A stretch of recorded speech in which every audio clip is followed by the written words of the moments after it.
minds and hearts of our students engaged. Our cafeteria isn't just a place to eat. It's a hub of nourishment and community.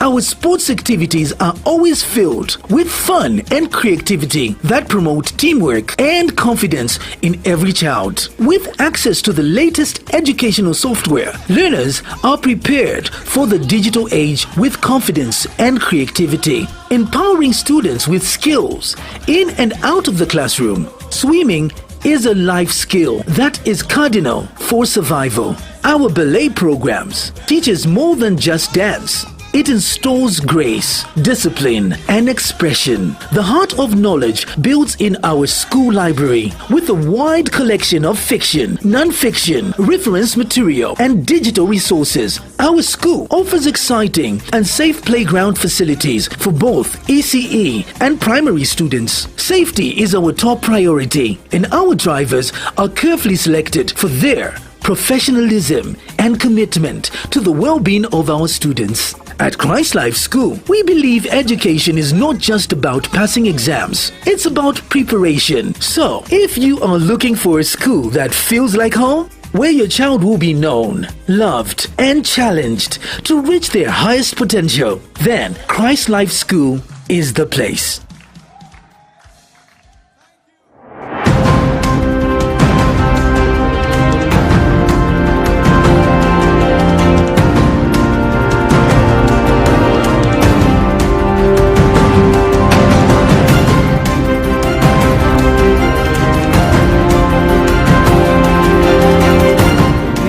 And welcome to CBC TV Main News. My names are Chansa. The headlines. ZAF and DMMU launch National Food Relief Operation in Pika District. Zambia's farmers deliver. FRA purchases over 1.2 million metric tons of maize. Chipangali Council calls for review of FISP maize delivery guidelines. WaterAid Zambia and YWCA partner to strengthen inclusive health systems. And now, the news in detail. In a ceremony held at State House, President Hakainde Hichilema received the credentials of newly appointed ambassadors and high commissioners. The envoys reaffirm their commitment to fostering diplomatic relations with Zambia, emphasizing their country's dedication to partnership across various areas of development. The presentation of credentials ceremony signifies Zambia's dedication to strengthening international ties and promoting economic and social development. More in this report. I now present to you a letter of recall for my predecessor and my letter of appointment as Ambassador of the Republic of Serbia to the Republic of Zambia. Mr. President, please allow me to present to you a letter of recall for my predecessor and my letter of appointment as Irish Ambassador to Zambia. I am looking forward to working with you and your government on taking the Czech-Zambian partnership to a yet higher level. It is incorrect that Africa, with 1.3, 1.5 billion people, have no representation at a table where decisions are made about peace, security, stability of the world. I think this is an anomaly, and we would like you to whisper to your governments. We are formally engaging, of course, that we need fairness at the global stage. The Zambia Air Force, ZAF, and the Disaster Management and Mitigation Unit, DMMU, have officially launched the 2025 National Food Relief Program in Pika District. At the flagging off event, a DMMU National Coordinator, Mr. Norman Chipakopako, emphasized the government's commitment to reaching vulnerable households and ensuring timely assistance to communities facing food insecurity. Meanwhile, Major General Henry Chiwaya, ZAF Deputy Commander and Chief of Air Staff, reaffirmed the Zambia Air Force's unwavering support for the operation. He highlighted ZAF's readiness to provide critical airlift and emergency response capabilities to support DMMU's national relief objectives. Mpika District Commissioner David Siame expressed gratitude to the government and DMMU for prioritizing Mpika District in the program. He acknowledged the significant challenge posed by food storages and expressed confidence that the relief effort would bring much-needed stability to affect communities. The operation combines a civilian and military coordination to ensure the timely delivery of food aid, with ZAF air assets playing a vital role in reaching remote and hard-to-access areas. The Nawalya catchment area of Mchinga province has already begun receiving relief food, with 230 metric tons of maize expected to be distributed. An initial 50 metric tons was dispatched immediately after the launch, held at Mpika Airstrip on September 3, 2025. Chipangali Council Chairperson Maxon Nkoma has expressed a serious concern over the newly introduced guidelines under the Farmer Input Support Program, FISP. According to Nkoma, the guidelines require farmers to deliver a minimum of 10 50 kg bags of white maize to the Food Reserve Agency, FRA, to remain eligible for inputs in the 2025-2026 farming season. Nkoma acknowledges the government's aim to secure significant maize stocks for national food security. However, he urges that the directive does not account for the realities faced by small-scale farmers, as not every farmer benefiting from FISP is capable of producing 10 bags of maize. He highlighted that in many cooperatives, government inputs are shared in small portions among members. Some farmers receive minimal amounts of fertilizer without seed, making it impartial to expect them to produce 10 50 kg bags of maize. Nkoma warns that this guideline could force vulnerable farmers to sell their limited maize, increasing the risk of hunger in their homes. He expressed concern that the policy could exclude many small-scale farmers from accessing vital inputs. Nkoma has appealed to the Ministry of Agriculture to urgently revisit and reconsider the policy. He emphasized the need for broad-based consultation with stakeholders in the agricultural sector before implementing measures that directly affect smallholder farmers' livelihoods. More in this report. My office has noted with serious concern the newly introduced guidelines under the Farmer Input Support Program, which require that every farmer should deliver at least a minimum of 10 bags of white maize to the Food Reserve Agency, failure to which they will be disqualified from accessing farmer inputs in the 2025-2026 farming season. While we acknowledge the government's intention to ensure that FRA secures sufficient maize stocks for national food security, this directive does not take into account the realities faced by the small-scale farmers. The truth is that not every farmer who benefits from the FISP program is in a position to produce 10 bags of maize. In many cooperatives, farmers received government inputs and are shared in small portions, such as gallons, 1 bag of fertilizer, etc. So to demand that every farmer who benefits from FISP should produce 10 bags to FRA is unrealistic, it is unattainable, and henceforth it should not be a requirement.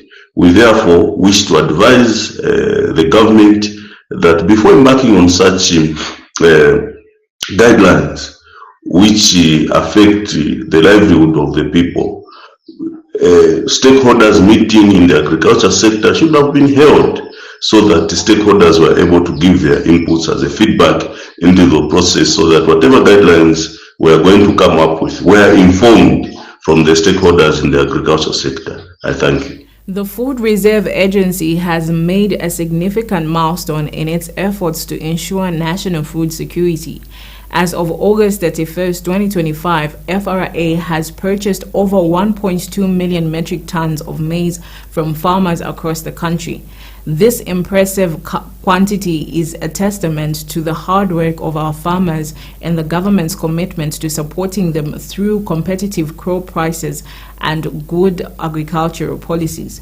The FRA operated over 1,500 satellite depots nationwide, providing farmers with accessible markets for their produce.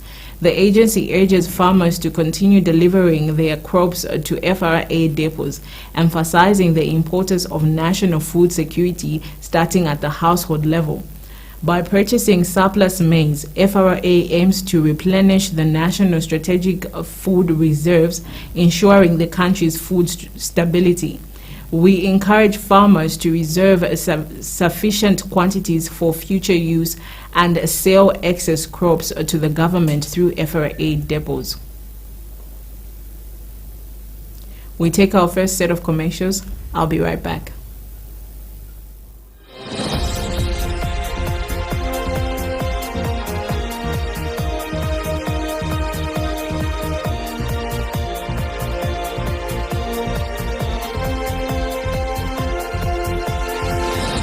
Shima rice, which is your favorite? Kakura no bwari fwe. Mzaka kupezani.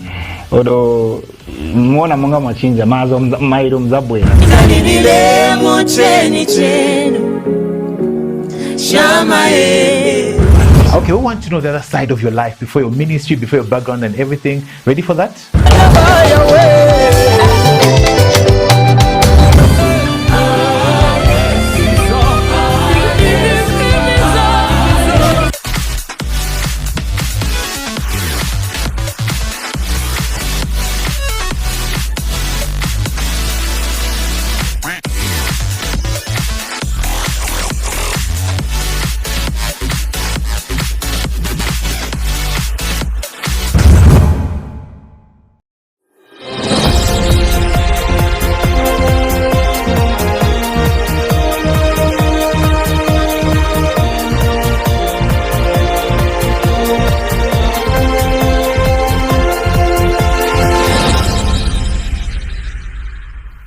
Welcome back. Thank you for staying tuned. We continue with the news. In Petaoke, the local council has taken a firm stance on street vending. The Petaoke Town Council held a meeting with vendors urging them to relocate to designated markets. The council has given the vendors an ultimatum to vacate the streets, citing public safety risks, poor sanitation, and unregulated trading conditions. The enforcement is guided by the Markets and Bus Station Act of 2007 and Statutory Instrument Number 12 of 2018. In a statement made available to CBC TV News, Petaoke Town Council Public Relations Officer Corinne Mwanza says the council mandated to enforce the law and ensure that all trading activities are conducted within proper markets and bus stations where order, safety, and hygiene can be effectively maintained. The council has urged vendors to relocate to designated markets, with those having existing stands instructed to return to their initial trading spaces. Market masters have been tasked with allocating spaces to those without. The council expects feedback from market leadership not later than this week. The Petaoke Town Council reaffirms its commitment to working with all stakeholders to ensure a smooth transition. More in this report. WaterAid Zambia and the Young Women's Christian Association, YWCA, have signed a landmark project partnership agreement, PPA, to implement the Strengthening Holistic Inclusive System for the Health SWISH project. Supported by Global Affairs Canada through WaterAid Canada, the 7-year partnership aims to transform Zambia's health landscape by integrating reproductive, maternal, Neonatal and Child Health, RMNCH, services with water, sanitation, and hygiene wash services. During the signing ceremony, WaterAid Zambia Country Director Yanko Mataya said this partnership reflects the shared commitment to ensuring that women, youth, and marginalized communities are at the center of health and wash systems in Zambia. YWCS Executive Director Regina Musa Katongo says YWCA has always championed safe spaces, advocacy, and empowerment for women and youth, adding that this partnership will allow the institution to reach more communities and ensure that every person, especially the most vulnerable, can access safe and inclusive health services. Meanwhile, Monza District Health Director Dr. Gocho Kabompa, representing the government, reaffirmed national support by the government. The SWISH project will improve access to safe and inclusive healthcare, empower women and youth, enhance governance and accountability, and build institutional capacity for sustainability. The project is expected to benefit over 441,000 people, including women, adolescents, children, and community members, while strengthening the capacity of health authorities and community leaders. The partnership reflects the shared commitment of WaterAid Zambia and the YWCA to ensuring that women, youth, and marginalized communities are at the center of the health and wash systems in Zambia.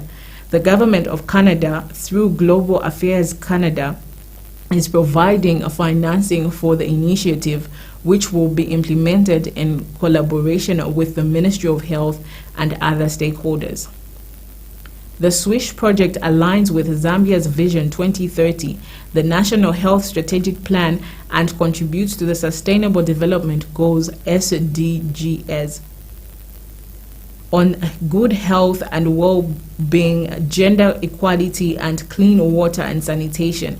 Stakeholders are encouraged to support this initiative to ensure long-term sustainability and shared ownership, marking a new chapter in Zambia's journey toward resilient, inclusive health systems.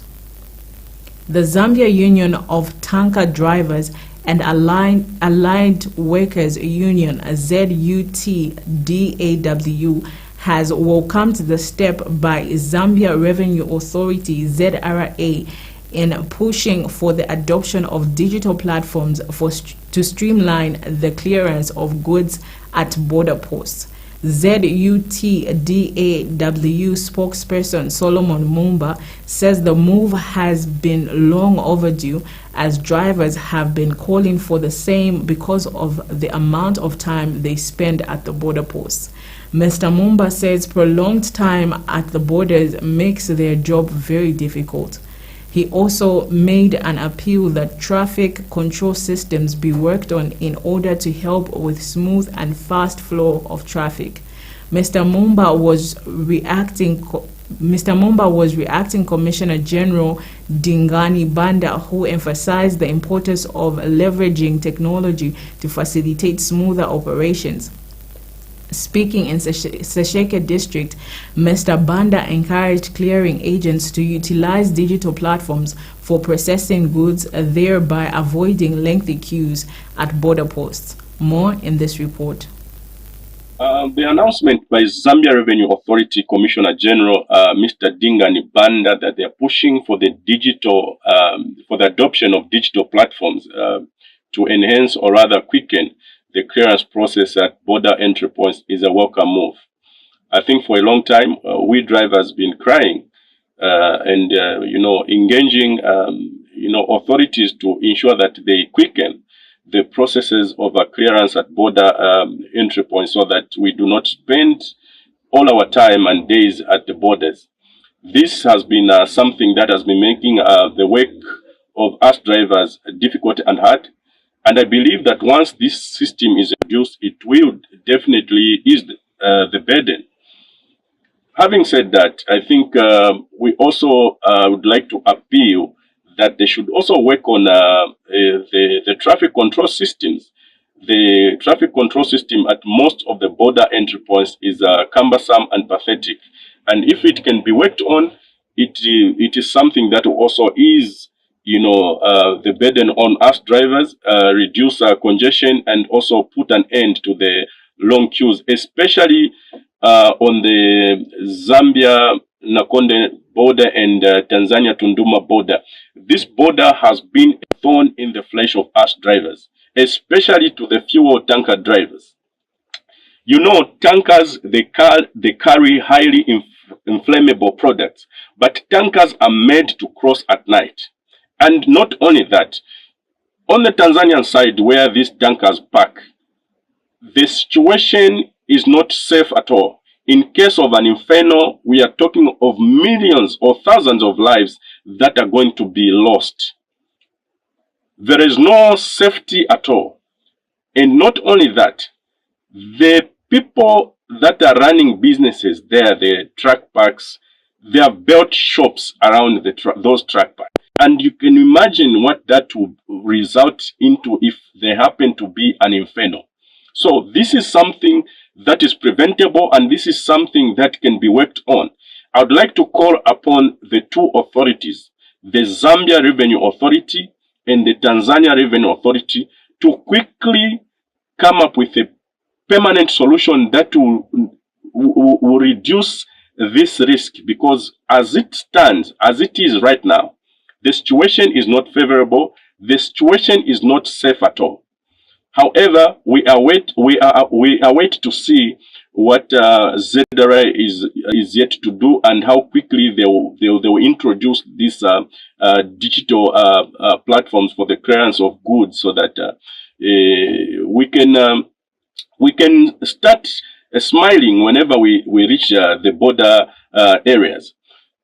And I would like to say that it should not only be done by the Zambian side only, but it should also be embraced by our neighboring friends, so that they can also use the same pattern to make things easy and suitable, and be able to be efficient enough for all. Thank you. Former Secretary to the Treasury Fredson Yamba and former Foreign Affairs Minister Joseph Malanji has been convicted in a matter of failure to follow law and procedure and possessing property suspected to be proceeds of crime. Yamba was facing 2 counts of a willful failure to follow law and procedure, which is contrary to the laws of Zambia, stipulating that between January 2020 and August 2021, Yamba unlawfully authorized the transfer of 108 million to Zambia's mission in Turkey for the purchase of real estate in breach of established financial regulations.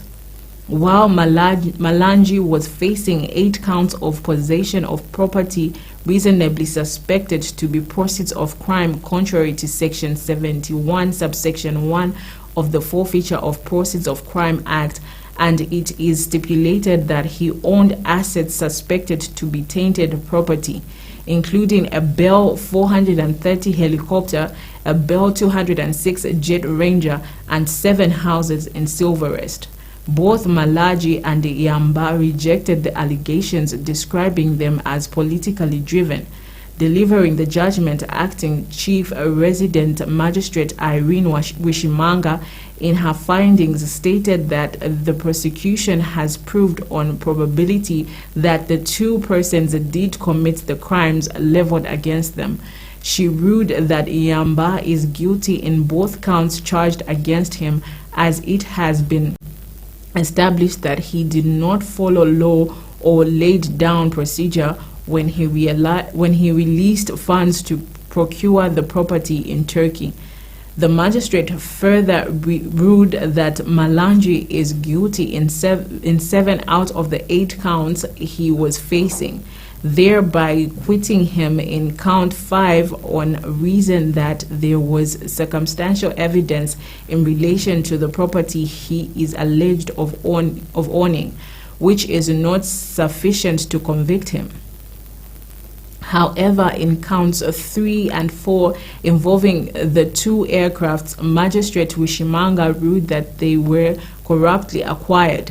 In counts 6 and 7, the magistrate ruled that the $105 million found in Malanji's possession is tainted money.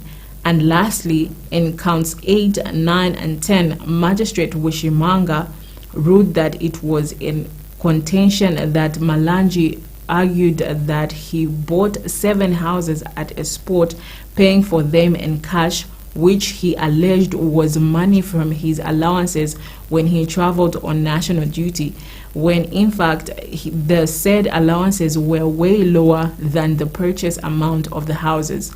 And in mitigation, the first now convict Iyamba begged the court for a non-custodial sentence on a reason that despite him being a family man with a wife, children, and dependents to look after, he was also a first offender whose intention and crime in this matter was to purchase property for the government of Zambia, arguing that he was bound to duty to source for the funds, and his only crime was that he managed to find the said funds. While Malanji in his mitigation said he too is a family man and a first offender entitled to leniency, stating that the provision under which he has been convicted does not provide for a mandatory minimum sentence, imploring the court that it will be within the law to consider meting anything rather than custodial sentence on him. The magistrate has reserved sentencing to Thursday, 4th April 2025, ordering that until then the 2 now convicts be remanded in custody. We take our second set of commercials. I'll be back.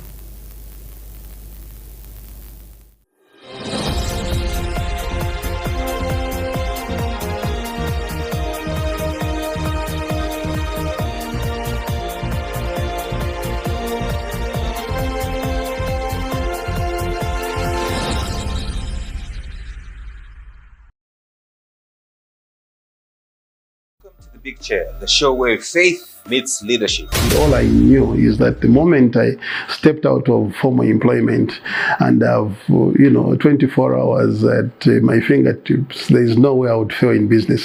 In each episode, we sit down with Christian CEOs who are shaping Zambia with vision, integrity, and purpose. So that drive, you just have to keep pushing and pushing hard. A man whose journey is as inspiring in the boardroom as it is in his walk with Christ. I had to leave my family in Lusaka and told them to say, we'll start this business from Solwezi. We never closed during COVID. We had more business and we were working even sometimes shifts, 2 shifts, day and night shift. God always provides, and there is no hard work that has no results for labor.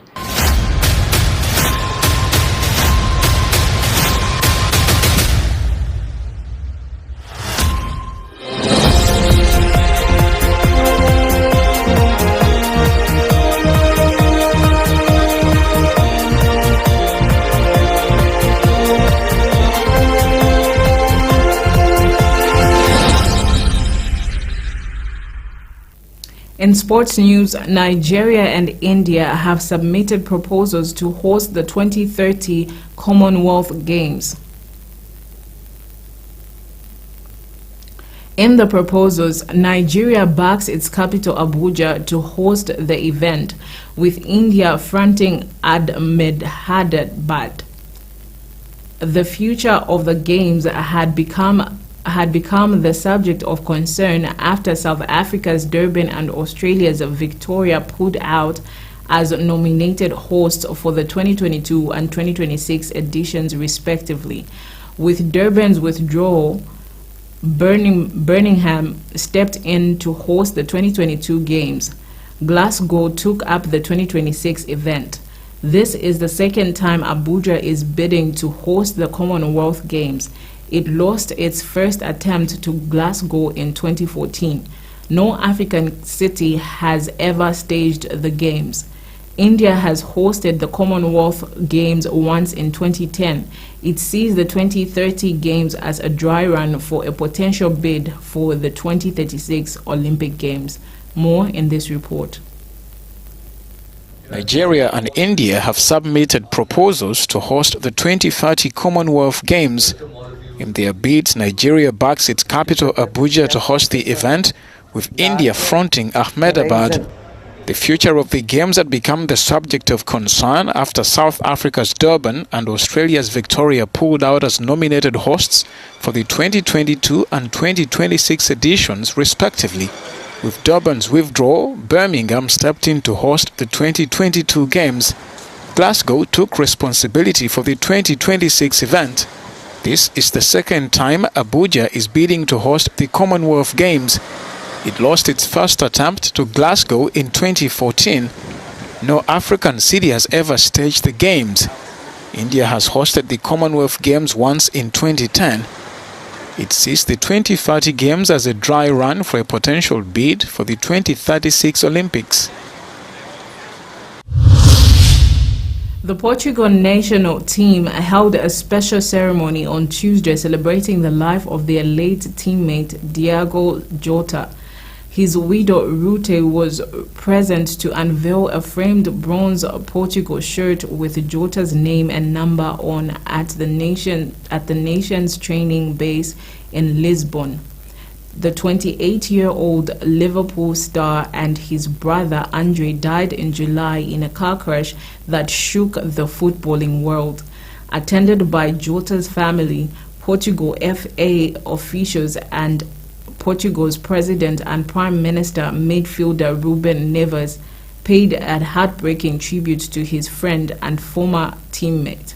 Because I feel a bit part of this family, I would like to have a word of much strength to Ruth, the boys, and to the parents of Diogo and Andre, he said. As I have said, me and the whole nation. More in this report. A bronze shirt unveiled by Diogo Jota's wife Ruth and the Portuguese Football Federation on Tuesday. The 28-year-old Liverpool star and his brother Andre died in July in a car crash that shook the footballing world. In a ceremony attended by Jota's family, midfielder Ruben Neves paid a heartbreaking tribute to his former teammate. Agora, em meu nome e em nome de toda a seleção nacional, now in my name and of the whole national team, a word of comfort for the family and friends of Josh Costa and the Porto Football Club. Especially for me, and because I feel part of this family, I would like to leave a word of much strength to Ruth, the boys, and to the parents of Diogo and Andre. As I've said, we, me, and the whole national team will do everything to keep Diogo present with us. Thank you, Jorge, Andre, and Diogo, forever in our hearts. Para sempre nos nossos corações. Former Porto captain Jorge Costa died in August after having a cardiac arrest at the club's training centre. Jota played his last game for Portugal in early June, starring in the National League final when his team beat Spain to win the trophy again. In international news, we monitored the BBC. Now, the wreck of one of the most famous ships to take part in a polar expedition has been filmed underwater for the first time. The Terra Nova carried Captain Scott and his team on their ill-fated expedition of Antarctica in 1912. Lying off the coast of Greenland, its final resting place after a lifetime of service. It sank in 1943 while carrying supplies during the Second World War. The ship then sailed on to New Zealand, where the tragic end of the expedition was announced to the world. The Terra Nova was a witness to history, but after so many years underwater, it's deteriorating. That note brings us to the end of our main news, but before we go, here's a recap of our headlines. ZAF and DMMU launch a national food relief operation in Pika district. Zambia's farmers deliver. FRA purchases over 1.2 million metric tons of maize. Chipangali Council calls for review of FISP maize delivery guidelines. WaterAid Zambia and YWCA partner to strengthen inclusive health systems. That's all for the main news today. God bless Zambia.